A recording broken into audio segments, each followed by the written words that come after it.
Good evening, welcome to APTN National News. I'm Daryl Stranger. She called it a victory for all women. RoseAnne Archibald becomes the first woman to be elected National Chief of the Assembly of First Nations. In a press conference this morning, she outlined her priorities. Archibald says she has a 100-day plan where the recovery of children buried at former residential schools is a priority. She also wants to further First Nations sovereignty, jurisdiction, and inherent rights, and revitalize the AFN to make it safer and more welcoming for women and LGBTQIA+ peoples. However, Archibald was asked about an internal AFN report that detailed bullying and harassment allegations against her. She did not comment on the report itself and instead had this to say. For your commitment. In the 31 years that I've been involved in politics, I have never had a single complaint filed against me, not even when I was a chief, nor in any role that I previously held. However, I have been the victim of workplace harassment, and I know what that feels like. And so I'm committed to creating safe and healthy working spaces for everyone. And we will bring you a full interview with National Chief Archibald early next week. And with more on the election of a new National Chief and the AFN's annual General Assembly, here is Nigan Sinclair, an Anishinaabe professor and columnist with the Winnipeg Free Press. Nigan, thanks for being with us. A historic election with the first woman being elected National Chief on the 5th ballot. What are your thoughts? It's definitely a historic moment for the AFN. It's also the first National Chief from Ontario. And so there's lots of firsts happening at this point. It's certainly a sign of, once again, the power of the BC Chiefs who stood behind RoseAnne Archibald via what I think was a back sort of rooms work with Jody Wilson-Raybould and a lot of the momentum involving supporting a woman National Chief. But it's been a long time coming. I mean, we've had remarkable women that have come to run for election, Pam Palmater, Sheila North, Roberta Jameson, over the years that have just been remarkable people. I can think of how the missed opportunity of the AFN when they had a chance to have Ellen Gabriel as the National Chief, just a remarkable leader and visionary. And so one would hope that RoseAnne Archibald can learn from some of those former women that sought to lead the organization, but she's got many challenges ahead. And one thing that stuck out about every vote was that only about 350 or so chiefs and proxies were casting ballots. That's roughly 50% of those who were eligible to vote. What do you make of that? Yeah, at one point it was a little bit higher, about 380. And so, I mean, undoubtedly, I mean, even just a 60% turnout is really embarrassing, I think, for the AFN. But it's also, I think, an indictment on the process as a whole and the feelings around former National Chief Perry Bellegarde, because for the many of the chiefs who are, didn't show up, what I was hearing was that there was a real distance of feelings between the grassroots and then of the upper leadership of the AFN, and that's always the problem. That's nothing new to National Chief Bellegarde, in that the National Chief is always accused as being either too close or too far away from the government, and in this case, Perry Bellegarde decided to have a very close relationship with the Liberals. What did that turn into? It turned into record budgetary amounts for the AFN. They have the highest budget in history. They have the most program deliveries probably in history. And but it does come at a sacrifice. It means that grassroots Indigenous peoples feel far and distant to your leadership, and they don't show up for an election. So where does the AFN under National Chief RoseAnne Archibald go from here? What's next? Well, she's got a major issue that's happening today. People are asking about the harassment complaints that have been made against her, 4 of them involving an investigation that was leading up to the election. Now, many are pointing out that those allegations have been made in the context of her alleging financial improprieties with National Chief Perry Bellegarde. So it may be a back and forth thing, but certainly that needs to be dealt with. The larger issue of harassment of women within the AFN and the investigation that's currently ongoing involving harassment of women is certainly something that needs to be addressed. And then, of course, there's always the standard issues with the AFN of sovereignty, of Indigenous rights, RoseAnne Archibald is going to get a lot of pressure from her support in British Columbia to work on an Indigenous rights framework to deal with issues of the environment, education. Those are the things that she wrote in on. Whereas the treaty chiefs, those in the prairies, Manitoba, Saskatchewan, Alberta, most of whom supported Reginald Belrose, those are the ones who will be perhaps creating some challenges for her and how she can bring those into the fold. So as usual, unity in the AFN is always a challenge. It's nothing new as well. But what will happen going forward is that what will be the relationship between what has been previously a very tidy, cozy relationship between Minister Carolyn Bennett and the National Chief, Barry Bellegarde, now RoseAnne Archibald. And it's already showing signs that perhaps it could be more combative than it has in the past. And so what does that look like? What does that look like for budgets or programs, for example? All right, Niigaan, that's all the time we have. I want to thank you again for joining us. That's Niigaan Sinclair. Yeah, miigwech, thank you. Now to northern Saskatchewan. 44-year-old Marlene Bear died in the Sandy Bay RCMP detachment on Sunday. But as Priscilla Wolf reports, this is the second woman to die in custody at the same jail who hails from the same family. She was okay that day. And then 8 hours later, she's dead.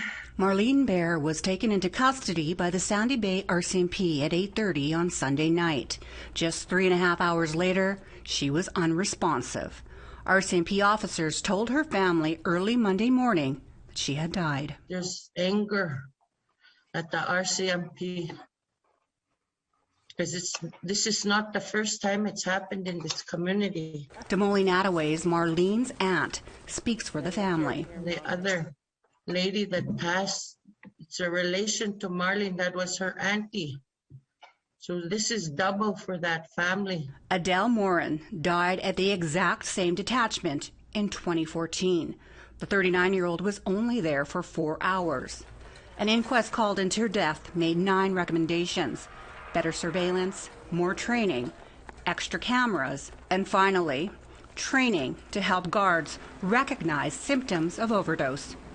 But all of that did not prevent Marlene's death. There was people that came forward that were in the cells that heard her saying, help me, I'm in pain. According to the RCMP press release, an independent investigation has been called.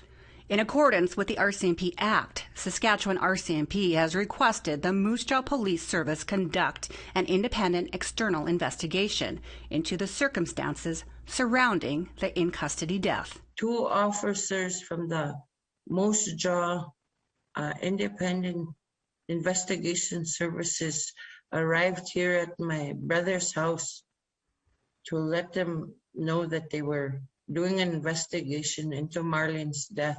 The same release says they've asked for a second investigator. Saskatchewan RCMP has also requested the Saskatchewan Ministry of Justice and Attorney General appoint a second independent investigation observer of First Nation ancestry in accordance with the Saskatchewan Police Amendment Act 2020. The family wants answers about what happened to Marlene, but there are many outstanding questions about how 2 women from the same family could die in the same cells, just 7 years apart. Priscilla Wolf, APTN National News, Saskatoon. The Saskatchewan Coroner's Office told APTN an inquest may be called into Bear's death, but they gave no timelines on when that would be decided. And today is Nunavut Day, and with more reaction on Inuk Mary Simon's historic appointment to Governor General this week, here's APTN's Brittany Guillot. Longtime Inuit advocate Mary Simon is slated to become Canada's first Inuk Governor General. The appointment comes as a historic moment for many. Today, after 154 years, our country takes a historic step. I cannot think of a better person to meet the moment. The lifelong advocate was born in Kuujjuaq, a small village in Nunavik. Simon began her advocacy career in the 1970s at the Inuit Tapiriit Kanamati and later served 2 terms as president. In 1975, Simon helped negotiate the James Bay and Northern Quebec Agreement, a move that acknowledged Indigenous environmental rights in the region. And in 1982, Simon was an Inuit representative during the repatriation of the Canadian Constitution. Her designation comes as a historic move, giving hope to many Indigenous people across the country. Janet Kaniyuk at the Manitoba Inuit Association says she sees this as a meaningful step towards reconciliation. Not just me, but I know a lot are happy that Mary's in that position, because the government talks about reconciliation, and now that she's in that position, I think that's a step forward in all that's been going on. Ganiyuk says the move is overdue, but welcomes the appointment. Long before there was Canada, this has been our home. So to be recognized and to be appointed an Inuk person, an Indigenous person, I think it's long overdue, and it should have been done long ago. But nonetheless, we're very proud, and we support Mary Simon in any way that we can. ITK President Natan Obed says he is pleased with the federal government's decision.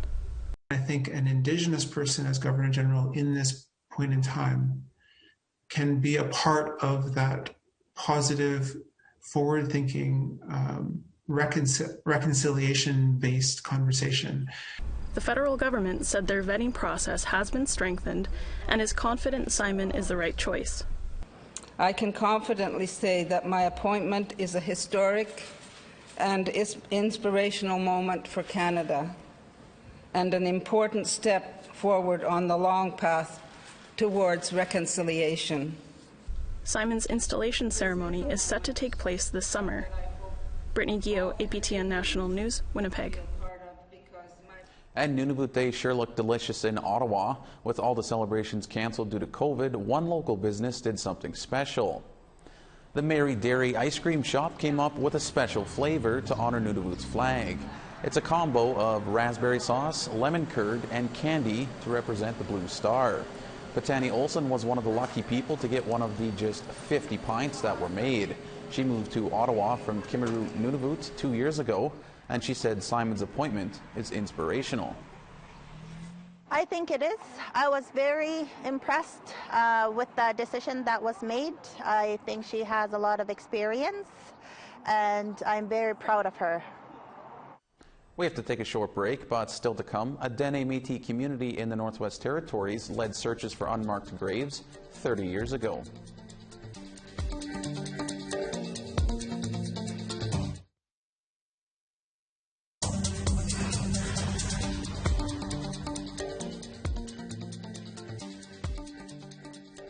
Welcome back. Across the country, there's been calls for accountability and support in searching for unmarked graves of children who died at residential schools.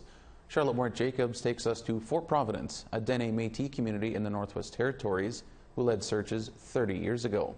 Here's that story. Pascalina Nadley recognizes the family names.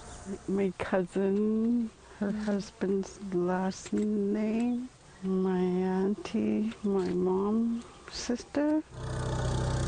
In the 1990s, Dene and Métis community members in Jetiquet, Fort Providence, led a search around the former Sacred Heart Residential School.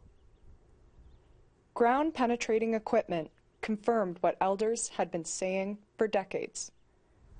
This monument is one of the only few in the country to honor unmarked graves, a tribute to roughly 300 people who were buried here.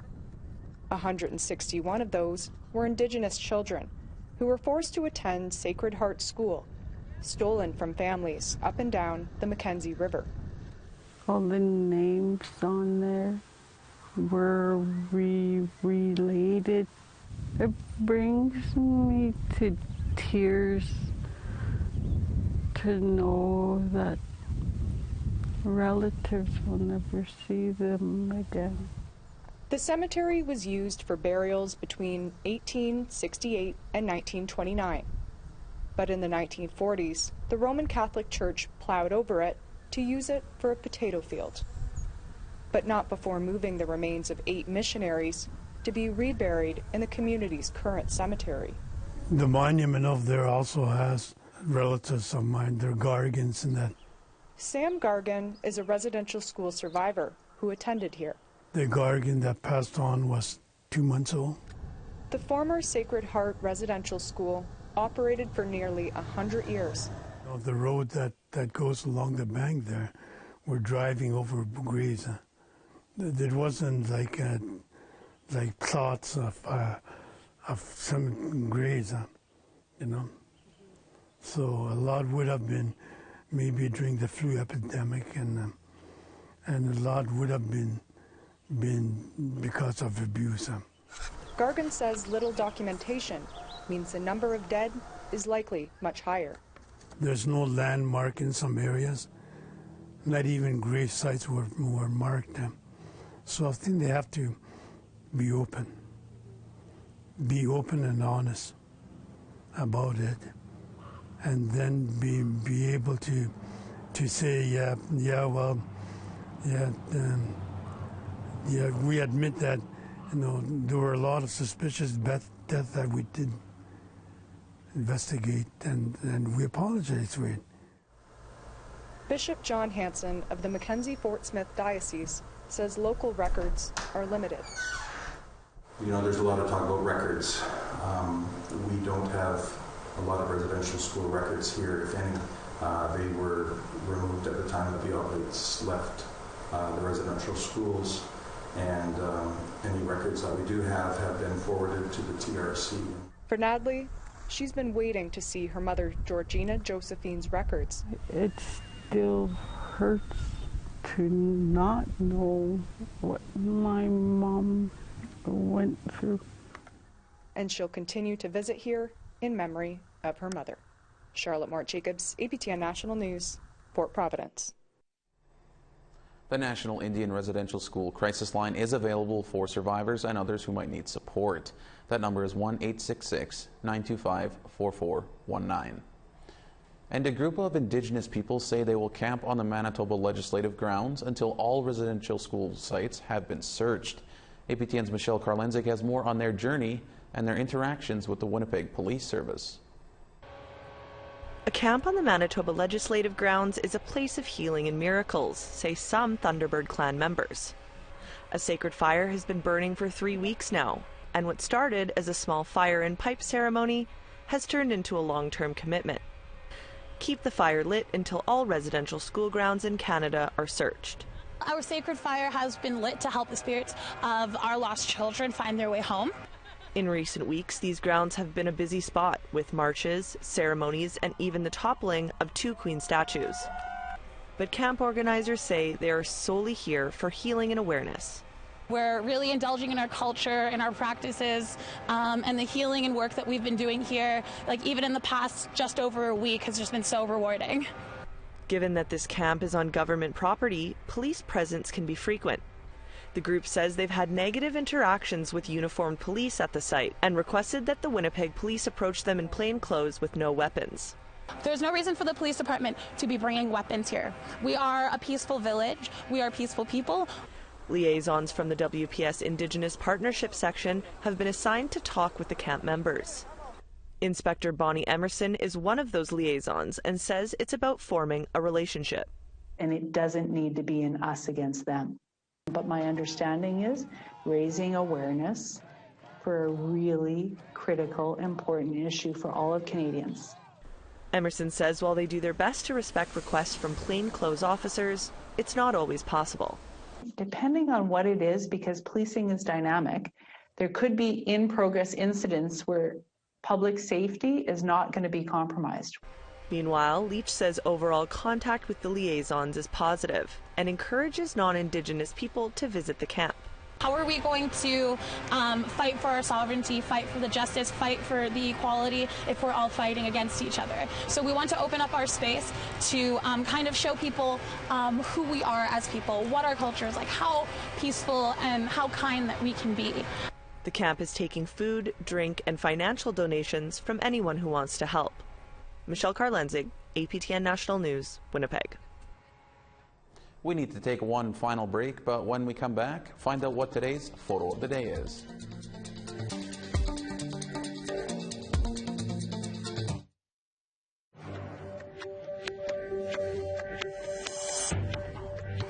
Welcome back. It's time now for our photo of the day. This incredible photo of the Red Deer River Valley west of Drumheller was sent to us by William Fowler. You can see the valley and part of the Alberta Badlands in the distance. Nice shot there, William. Keep those photos coming. Be sure to include the location and any other details. Send your pictures to share@aptn.ca for the chance to be our next photo of the day. And now let's take a look at tomorrow's weather forecast. Over in the east, 18 degrees in a mix of sun and cloud in St. John's and 22 in rain in Charlottetown. 18 degrees in Nain and 23 in Happy Valley Goose Bay. 26 in a mix of sun and cloud in Quebec City and 24 degrees in Val-d'Or. 25 in sun and cloud in Toronto and 23 in sun in Sault Ste. Marie. 26 in a mix of sun and cloud in Timmins and 27 degrees in Sioux Lookout. 31 in sunshine in God's Lake and 33 in sunshine in The Paw. 30 in sun in Gimli and 30 in sun in Winnipeg. 25 in sun in Regina and 30 degrees in sunshine in North Battleford. 31 in sun in Stony Rapids and 29 degrees in Uranium City. Over in the west, 32 in rain in Fort McMurray and 26 degrees in rain in Grand Prairie. Mix of sun and cloud and 31 degrees in Calgary and 31 in rain in Edmonton. 24 in a mix of sun and cloud in Victoria and 28 in rain in Quesnel. 17 in rain in Dease Lake and 29 degrees in rain in Smithers. 17 in a mix of sun and cloud in Whitehorse and 18 in Beaver Creek. 25 in sunshine and clouds in Fort Simpson and 25 degrees in Wrigley. 25 in Fort McPherson and 20 in rain in Colville Lake. 26 in rain in Baker Lake and 21 degrees in Chesterfield. 7 degrees in Iqaluit and 7 degrees in Clyde River.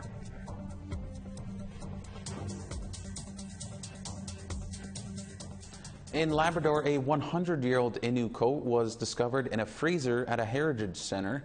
It's seen as a historically significant step towards reclaiming Innu culture. The coat is made out of caribou skin, a rare historic cultural artifact signifying the Innu relationship with the caribou, known in the past as the Caribou people. Making these hand-painted coats was banned by the church, so today there is no one left to tell the stories behind them. Jody Ashini is the heritage and cultural guardian for the Innu Nation. She says the Innu Nation will display the coat and other Innu artifacts after an Innu cultural facility is built. Reclaim our culture, to be able to write our own story and not have it wrote for us. Like, these are big steps in history for us. We're used to people coming in, taking what they want, what history, what stories they want, and editing it to their preference. But this is our chance for us to tell our own story of the culture of our beautiful people, of our tradition that has been here for 9,000 years. So this is very, very exciting. Wow, what a find that is, finding that coat in a freezer of all places. Well, that does it for this Friday edition of APTN National News. For more Indigenous news, you can visit our website at aptnnews.ca. I'm Daryl Stranger. Have a great night.